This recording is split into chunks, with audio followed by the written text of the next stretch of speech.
கல்லெடுத்து மண்ணெடுத்து சுட்ட வெயிலில் நான் தோள் சுமந்தேன். கல்லெடுத்து மண்ணெடுத்து சுட்ட வெயிலில் நான் தோள் சுமந்தேன். கட்ட வைத்தாய் உன் கோவிலை குருராஜா, கோவிலை குருராஜா. கட்ட வைத்தாய் உன் கோவிலை குருராஜா, கோவிலை குருராஜா.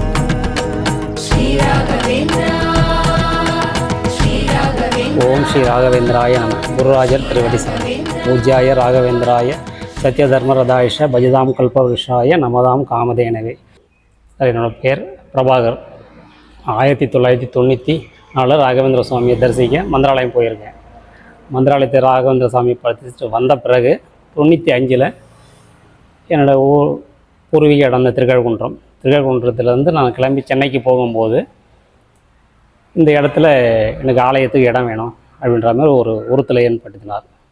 அதுக்கு நேர் எதிரில் வேதகிரீஸ்வரர் இடதுபுறம், வலதுபுறம் இவருக்கு ஒரு இடத்த காட்டுறாரு. என்ன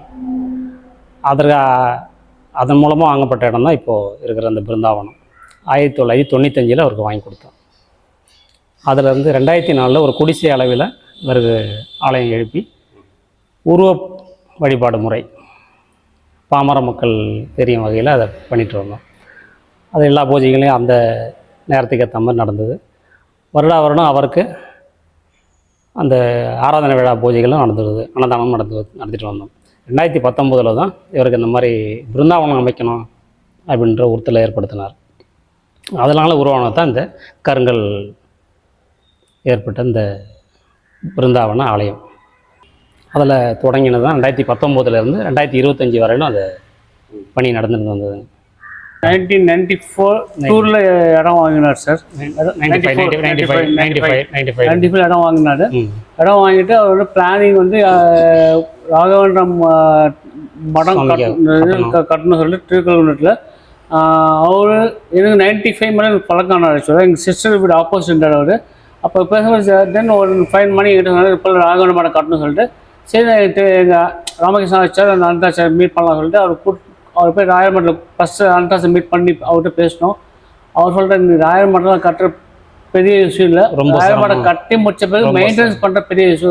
ஆச்சாரம் கிடைக்க மாட்டாங்க, பூஜை பண்ணுற ஆசை கிடைக்க மாட்டாங்க, அப்புறம் சமையல் ஆசை கிடைக்க மாட்டாங்க, அதெல்லாம் நிறைய ப்ராப்ளம் இருக்குது, நீங்கள் அப்படியே விட்டுருங்க சொல்லிட்டாரு. அதுக்கப்புறம் ராமகிருஷ்ணா போய் மீட் பண்ணோம். அவரும் இதே டாப்பிக்காக சொன்னாங்க. அவர்கிட்ட 2 பேர் பேச அவர் ஓகே சொல்லிட்டு வந்துட்டார். ஒரு 5-6 வருஷம் திரும்பி அவர் மைண்ட் செட்டிங் அது இப்போ கட்டியான்னு சொன்னார். நாங்களும் சரி நம்ம ஸ்டார்ட் பண்ணிடலாம். உருவ வழிபாடு முறையில் இருந்த காலத்தில் அவரை போய் சந்தித்தோம். பிருந்தாவனமாக உருவாக்கலாமே, ராகவேந்திர சுவாமி உட்கார வைக்கலாமேன்னு சொல்லி சார் அதை அழைச்சிட்டு போய் பேசணும். இல்லை இவர் கொஞ்சம் சிரமம் தான் பார்த்துக்கலான்னாரு. இருந்தாலும் ராகவேந்திர சுவாமி நம்மளை விடலை. அதையும் தாண்டி உருவ வழிபாட்டு முறையும் தாண்டி இந்த பிருந்தாவனம் இங்கே உருவாகியே தீரணுன்ற முறையில் என்னை போட்டு இந்த பணியை செய்ய முடிய பெரிய பாக்கியத்தை கொடுத்தாங்க. பாக்கியத்தை கொடுத்தாரு.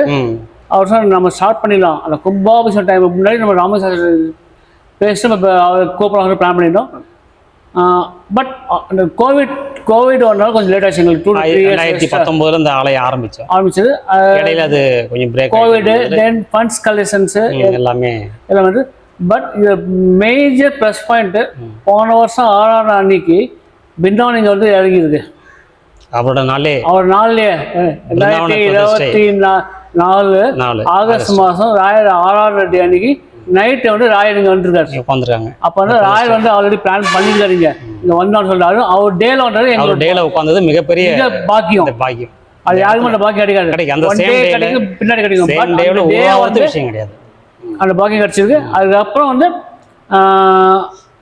இங்கே வந்து ராமசாஸ்திரி வந்து அப்புறம் எல்லாம் பிரின்சில் பண்ணுறது. ராமசாஸ்திரி வந்து அவர்கிட்ட பிளான் பண்ணும்போது ஓகே நான் பண்ணுற பக்கத்தில் ஒரு சுவாமிஜி கூப்பிட்டு போனால் நல்லா இருக்கும் சொன்னார். தென் ஓகே ஃபைன் அவரும் ஓகே பண்ணுறாரு. தென் முல்பகல் சுவாமிஜி சென்னையில் இருந்தாரப்போ அவர் போய் மீட் பண்ணிவிட்டு நானும் சாரு அவங்க மேடமு ப்ளஸ் ராமசாஸ்திரி போய் மீட் பண்ணி அவரும் ஓகே சொல்லிட்டாங்க. ஓகே சொல்லி எல்லாம் முடிச்சு டேட்டில் ஃபைனலைஸ் பண்ணிட்டோம். ஒரு ஃபைன் மார்னிங் வந்து சுவாமிஜி வந்து ஃபோன் பண்ணி சொல்கிறாரு இந்த டேட்டை மாற்றணுமா கேட்டார். ஆக்சுவலாக நான் அப்போ புஷ்கர் இல்லை யூபியில் அவர் ஃபோன் சொல்லிட்டு அப்புறம் ராமசாஸ்திரி புஷ்கர் அப்புறம் போய்ங்க சார் ஆல்ரெடி டேட் கன்ஃபார்ம் பண்ணியாச்சு, நீங்கள் டெனிக்காக சொல்ல. அப்புறம் அந்த சுவாமிஜியும் புஷ்கர் போர்பன் பண்ண வச்சிடும். இங்கே கும்பாபிஷேகம் முடிச்சுட்டு ஃபர்ஸ்ட் அவர் சென்னையில் வர இது பிளான் பண்ண அப் அண்ட் டவுன். ஃபைனலாக இங்கே ஒருத்தர் எங்களுக்கு அறிமுகம் ஆனார். அங்கே பெரிய வீடு, அங்கே அவங்க வீட்டில் தங்கி அங்கே பூஜை பண்ணிட்டு இங்கே வந்து நல்லா நடத்தி விட்டார் சார். சிறப்பாக நடத்தி விட்டார். அது வந்து அந்த இன்னொன்று நம்பர் 2 இன்னைக்கு நான் சொல்கிறேன், இன்னைக்கு இந்த பிரபாகரன் சார் வந்து இன்னைக்கு இந்த மடம் ராகவண்ட மடம் கட்டுறதுனா அவ்வளோ ஈஸி இல்லை. அது மேஜர் சப்போர்ட் வந்து மிஸ்ஸஸ் அவங்க இனிமே மஞ்சுளா பிரபாகரன் எந்த வீட்லையுமே மிஸ்ஸஸ் சப்போர்ட் இல்லாமல் எதுவுமே பண்ண முடியாது. இந்த லெவல் கட்டும் போது 95 இன்னைக்கு 2025 வரலாம் அவங்களோட சப்போர்ட் இன்னைக்கும் வந்து இருக்காங்க. 48ஆம் நாள் மண்டலாபிஷேகம் அன்னைக்கு மேடம் வந்து ஆர்டர் வெளில பண்ணிட்டாங்க. சில மடியாக சொல்லிட்டு அவங்க தனியாக பண்ணாங்க. ஆல்மோஸ்ட் நிறைய 200 பேர்கிட்ட பண்ணாங்க. ஆக்சுவலாக அன்னதானம் அதெல்லாம் வந்து இன்னைக்கு வந்து பாக்கியம் இருக்கு. இன்னைக்கு அந்த சேவை நடந்துதான் ராகவன்ற பாக்கியம். அந்த 15 வருஷ காலத்திலே போயிட்டு வந்துருக்கேன் சார். இந்த இடத்துக்கு காஞ்சிபுரம் வரலாம் போயிட்டு கோர்ட்டுக்கு போயிட்டு எல்லாமே முடிச்சுட்டு ரொம்ப கஷ்டப்பட்டோம் சார். அப்போ இன்னல்லாம் சாதாரண இன்னல் கிடையாது. இன்னல் கிடையாது, சாதாரண இன்னல் கிடையாது. அதெல்லாம் சோதனை எல்லாம் பண்ணி தான் இந்த ஆலயத்தை எழுப்பணுன்ற ஒரு நிலைக்கு வந்த பிறகு அப்பவும் விடலை. நம்ம சீனிவாசன் சொல்கிற மாதிரி இது கொஞ்சம் சிரமம் அப்படின்னு சொன்னாலும் ராகவேந்திர சுவாமி என்னை விடுற மாதிரி இல்லை. சரி அடிகள் போடு பார்ப்போம். 2019 அடிகள் போட்டோம். அது போடும்போதும் ஆட்கள் இருக்காங்களே தவிர அதுக்குரிய தொகை இருக்கான்றது தெரியாது. இருந்தாலும் அது விடலை. தீவிரமாக முயற்சி பண்ணி 19 ஆரம்பித்து இந்த நிலைக்கு ஸ்டெப் பை ஸ்டெப்பாக ஒருபடி இது இந்த இடம் ஒரு வேலை நம்ம கொண்டு போகிறோம் அப்படின்னா இது இப்படி தான் வரணும் அந்த அறிவுறுத்துவார். நமக்கும் அதுக்கும் சம்மந்தமே இருக்காது. என்ன ஆட்கொண்டிருக்காரு அப்படின்னு சொல்லி பார்த்தீங்கன்னா நான் செய்கிற தொழில் ஆட்டோமொபைல் இன்ஜினியரிங், அதுக்கும் எனக்கும் சம்மந்தமே இருக்காது. ஆனால் என்ன சரி இந்த வேலை வாங்கணும் அப்படி வாரம் வந்துருவோம் சார். இந்த தொண்டு செய்யறதுக்கு வாரம் கட்டுறதுக்கு வந்துருவோம் சார். சனி ஞாயிறானா இங்கே வந்துருவோம். 3 பேரும் வந்துருவோம். 5 வருஷமா பற்றப்பட்டிருக்கோம். 5 வருஷமா 15 வருஷமா அந்த கட்டுமான பணி ஆரம்பிக்க 5 வருஷமா சென்னையிலேருந்து இங்கே கம்பல்சரி இங்கே இருக்கும். பூமி பூஜை போட்டதுலேருந்து வந்து பார்த்துட்டு போவோம் சார். சாதாரணமாக போய் பார்க்கணும். ஒரு இடத்துல இருந்து வேலை செய்கிறது சிரமம். 60 கிலோமீட்டர் வந்து இருந்து வேலை பண்ணணும் அப்படின்றது எவ்வளோ சிரமன்றது தெரிய வரும். அதுவும் இங்கே ஒரு பார்ட்டாக நீங்கள் பார்ப்பீங்க இதில் வீடியோவில். அது எப்படி பண்ணியிருக்கு, எப்படி வேலை வாங்கியிருக்காருன்றது தெரிய வரும். எப்படி இந்த சாநித்தியமாக உட்காந்துருக்காருன்றது உங்களுக்கு தெரிய வரும் இல்லையா. அது ஒரு சாதாரண பக்தனை எடுத்து வேலை வாங்கியிருக்காரு, அவ்வளோதான். இது பணம் தான் வேலை செஞ்சதுன்றது இங்கே இந்த ஆலயத்தில் இல்லைங்க.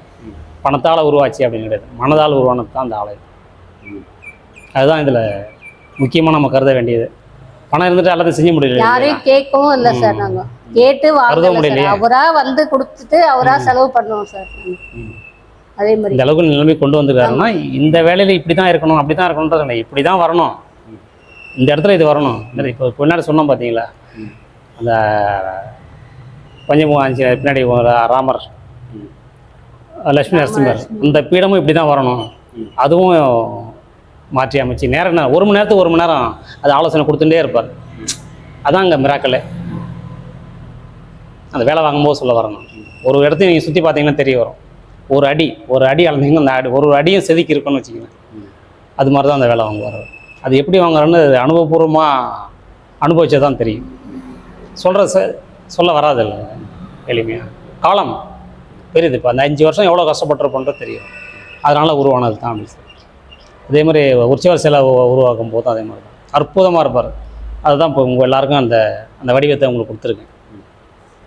உருவப்படமாக எல்லார் வீட்லேயும் போய் உட்காந்துருக்க மாதிரி கொடுத்துருக்கேன். அவரை பார்த்தீங்கன்னா அவரே பேசுவார். இந்த ஆலயத்தினோட சிறப்பு அதுதான். வேதகிரீஸ்வரர் நேர் எதிரில் வந்து உட்காரணும் இவரோட எண்ணம். அந்த எண்ணத்தை என்னோட மூலமாக இந்த இங்கே உருவாக்கிட்டார். அவர் இந்த பலனை இப்போ உருவான பிறகு, இந்த கும்பாபிஷேகம் நடந்த பிறகு இந்த ஆலயத்தினோட அனுபவிக்கணும். அதை நேரடியாக வந்து அனுபவிச்சா அதை உணரலாம். நம்ம சொன்னால் அது எளிதில் ஆகக்கூடிய ரொம்ப டஃப்பான சிச்சுவேஷன் என்ன வந்து கட்டும்போது பல விஷயங்கள் எல்லா விதத்திலையும் எல்லாத்தையும் அனுபவிச்சுட்டு தான் மேல் எல்லா விதத்திலையும் எல்லாமே கஷ்டத்துல உட்காந்துருக்கோன்னு சொன்னா சொல்றது அக்கம் பக்கம் எல்லா பக்கமும் சுத்தி அடிப்பாங்க இல்லையா. நம்ம சுத்தி எல்லா பக்கமும் அடிப்பாங்க. நீ இன்னும் ஒரே வாரத்திலேயே அப்படியே சுத்தி அடிச்சாங்க சார். அடிப்பாங்க. நான் பாத்துக்கிறேன். கஷ்டம். இடத்த புடுங்கவங்களாம் இருக்காங்க, எதுன்னு பறி கொடுத்த இடங்கள்லாம் எவ்வளோ இருக்குது இவருக்காக வாங்கினதில்ல. ஆனால் அது எல்லாம் அவர் ராகவேந்திர சுவாமியோட பார்வையில் தான் இருக்காங்க. அது எல்லாம் மீறி கடந்து இந்த நிலைக்கு வந்திருக்காங்க. அவருக்காக இதை ஒதுக்கி இதை பண்ணியிருக்கு. அவர் ஏற்கிறாருன்னு வச்சுக்கோங்க, அவ்வளோதான். நம்மளை இதுக்கு மேலே ஒன்றும் சொல்கிறதுக்கே ஒன்றும் கிடையாது. அவர் நம்ம கொடுத்த வேலையை சிறப்பாக செய்யணுன்றதை மட்டும் தான் இன்றைக்கி வரணும். இன்னும் இருக்கிற காலத்துக்கும் அதை ஒரு சேவை செஞ்சால் போதும் அப்படின்ட்டு பண்ணிகிட்டு இருக்கோம். அதே மாதிரி பிருந்தாவனை பிரதிஷ்டை பண்ண அன்னைக்கும் ரொம்ப மிகப்பெரிய சோதனை வெறும் சாதனை மட்டும் இல்லை, அதில் சோதனையும் ஆச்சு.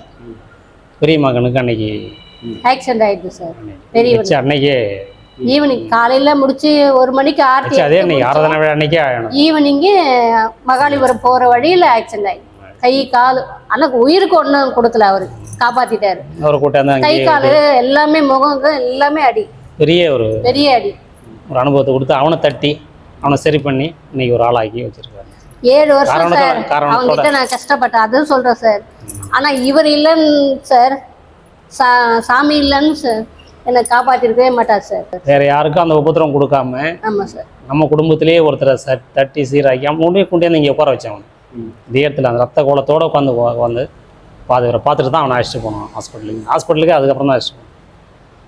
அங்கே இன்ஜெக்ஷன் மட்டும் போட்டு வந்து மிகப்பெரிய ஒரு ரத்தத்தோட வந்து அங்கே உட்காந்தா நேருக்கு நேர் எது வந்தாலும் நீங்கள் பார்த்துக்கணும்னு சொல்லி விட்டு கூட்டியாந்தோம். உட்காந்துட்டாரு. உட்காந்து 4 மணி அன்னதானம் முடிஞ்சு எல்லாம் கிட்டத்தட்ட கிளியர் ஆகிட்டு இருக்குன்னு வச்சுங்க. அப்போ நான் சரி நான் புறப்படுறேன் முன்னாடி சென்னைக்கு அப்படின்னு சொல்லி 2 வீலர் கொண்டு போனோம். சரி எல்லாம் சுற்றி உடைச்சிட்டு தான் அழைச்சிட்டு போவோம். சரி கிளம்புறான்னு சொல்லி சுற்றி உடைப்பாங்க சார். அதுக்குள்ள அவன் கிளம்பிட்டான். நாங்க எல்லாரும் போலாம். உட்காந்து அவரை பார்த்துட்டு சேச்சின்னு இருக்கேன். அவர் நேரடியாக பார்த்துட்டு இருக்கேன். உடனே கால் வருது. ரொம்ப அதாவது கஷ்டம். உயிரை காப்பாற்றி கொடுத்துட்டாருல சார், அதே பெரிய விஷயம் இல்லை. கை கால் நம்ம நேரா அடிச்சுன்னு போனதோட போயிட்டு இல்லை, நேரா வந்து ஆலயம் அமைச்சு இப்படி பண்ணிடுறோம் அப்படி பண்ணிடுறோம். சேவைன்றது இந்த மனதார செய்யறது. ஆமா சார். அதுல குடும்ப சார்பாகவும் வெளி சார்பாகவும் எவ்வளோ இன்னல்கள் துன்பங்கள் இல்லையா எல்லாத்தையும் அனுபவிச்சு தான் தீரணும். அது ஜென்ம கர்மா. அதுலேயும் அவனை அதே நாளில் தட்டி சீராக்கி இப்போ மனுஷனும் ஆக்கி வச்சிருக்காரு. இந்த கும்பாபிஷேகம் ஸ்டார்ட் பண்ண முன்னாடி ஆல்ரெடி ஒரு ஆச்சார் நாங்கள் புக் பண்ணிட்டோம். ஃபேமிலி ராமேஸ்வரத்தில் வரப்போ ஐடியா பிளான் பண்ணி அவரும் ஓகே பண்ணியிருந்தாரு. பூஜைக்கு பர்மனெண்ட் அங்கே ஸ்டே பண்ணுறப்போ ஒரு ஃபேமிலியோட லாஸ்ட் மினிட்ல வந்து அவரால் வர முடியாமல் போயிடுச்சு. அவர் 9 மார்னிங் சொல்கிறேன், என்னால் இப்போ வர முடியாது, 1 மாதம் மேலே அவன் சொல்லிட்டு டைமிங் கரெக்டாக சொல்ல 1 மாதம் சொல்லிட்டு அதுக்கப்புறம் எல்லாம் ஸ்டார்ட் பண்ணிட்டோம். எல்லாம் ஸ்டார்ட் பண்ணி ஹோமம் ஸ்டார்ட் பண்ணி நைட் ரவுண்டு பேசி சுவாமிஜி வரும்போது இவர் வந்து அந்த சமயத்தை மிராக்கெல்லாம் வந்து கேட்டுருக்காரு. இந்த ராகவன மட்டில் எங்களுக்கு பூஜை பண்ண முடியுமா கேட்டார். நைட்டு ஒரு 8:30 மணி சும்மா இருக்கும். நான் வந்து கும்பாபிஷத்தை பார்க்கறது தான் நான் வந்து வேறு இடத்துல பூஜை பண்ணியிருந்தேன். நான் கும்பாபிஷத்துக்காக வந்திருந்தேன். அப்போ கல்பாக்கத்துலேருந்து ஒருத்தர் வந்திருந்தாங்க. எனக்கு தெரிஞ்ச அவங்களும் வந்திருந்தாங்க. அவங்கள்ட்ட இவங்க ஆச்சார் வேணுமென்னு கேட்டுட்டு இருக்காங்க. அவங்க வந்து நான் எதிர்பார்க்கல, அவங்க என்னோட இன்ட்ரடியூஸ் பண்ணி விட்டாங்க. அவங்க தான் வந்து இன்ட்ரடியூஸ் பண்ணி கல்பாக்கத்தில் வந்து அவங்க தான் வந்து எனக்கு வந்து ராயர் மட்டும் பூஜை பண்ணிட்டு வேணும், இவர் தான் பண்ணுவார்னு சொல்லி அவர் இன்ட்ரடியூஸ் பண்ணிவிட்டார். அவருக்கு பால் கான்டாக்ட் பண்ணி எங்கள் வீட்டை வந்து பூஜை பண்ண முடியுமான்னு கேட்டாங்க. சார் நான் ராயர் போய் பண்ணுறேன்னு சொன்னேன். அதுலேருந்து பூஜை பண்ணிட்டு இருக்கேன். அது எல்லாமே ராயர் சார், இதெல்லாம் ராயர் தான் அன்எக்ஸ்பெக்டடாக வந்தது எல்லாமே. அப்புறம் இந்த இடத்துல நீங்கள் யார் ஃபுல் டிவோட்டிஸ் போகிறாங்களோ அவங்களுக்கு டெஃபினட்டாக வைப்ரேஷன் கிடைக்கும் சார். மெயின் நம்ம ராகவன சாமி இப்போ மன்றாலயம் போனால் அந்த வைப்ரேஷன் ஃபஸ்ட் டைம் போகணும் கிடைக்கும் ஆட்டோமேட்டிக்காக. அந்த வைப்ரேஷன் இன்றைக்கி இங்கே இருக்குது சார். இவங்க 2 பேரும் அப்பா அம்மா எனக்கு கோயில் கட்டுற காலத்துலேருந்து எங்கள் கூடயே இருக்கிறாங்க, தொண்டு செஞ்சுட்டு இருக்காங்க. குடிசையிலேருந்து அவங்க கூட இருக்காங்க. நாங்கள் ராகவேந்திரா சுவாமியை நாங்கள் தான் பார்த்துக்கிறோம். ராகவேந்திரா எங்களை பார்த்துக்கிறார் பகவான். நாங்கள் குடிச்சு இந்த வரை கோகுலத்தில் எடுத்து வந்து உட்கார வச்சுக்கிறோம். இன்னைக்கு எங்களை அவர் தான் பார்த்துக்கிறார். கால் கைக்கு நோவு நொடி இல்லாத நல்ல மாதிரியாக இருக்கிறோம். எங்களுக்கு அவருக்கு நாங்கள் சேவை செய்கிறோம். அன்னிலேருந்து இன்னைய வரையும் நாங்கள் சேவை செய்கிறோம். வர மக்களுக்கும் நல்ல வணக்கம் கொடுக்குறோம், நல்ல மாதிரியாக செய்கிறோம். ஜனங்கள் வராங்க போகிறாங்க. ஆனால் பகவான் எல்லாருக்கும் காட்சி கொடுக்குறாரு. பகவானான வந்து பாருங்கள், நல்லதெல்லாம் செய்வார். நீங்கள் நம்பி வரலாம். பகவான் வந்து உங்களுக்கு நல்லதை செய்வார். ராகவேந்திரா சுவாமி ரொம்ப சக்தி வாய்ந்தவர். எவ்வளோ கஷ்டப்பட்டு நாங்கள் என்ன காடும் செடிமா கண்ட இடத்த நாங்கள் சௌகரியம் பண்ணி இன்னைக்கு வந்து அவரை நாங்கள் கோபுரத்தில் உட்கார வச்சுக்கிறோம். அவர் வந்து எங்களை பார்த்துக்கிறார், நாங்கள் வந்து அவரை பார்த்துக்கிறோம். பகவான் ராகவேந்திரா சுவாமி வணக்கம். ஆலயம் கட்டுவதிலிருந்து நாங்கள் கஷ்டப்பட்டு செய்துக்கிறோம், தொண்டு செய்கிறோம் கோவிலுக்கு. வர மக்களுக்கும் நாங்கள் இது வணக்கம் சொல்கிறோம். எல்லா சௌகரியமும் இருக்குது. நீங்கள் சுவாமியை வந்து பாருங்க, உங்களுக்கு நல்லது செய்வார்.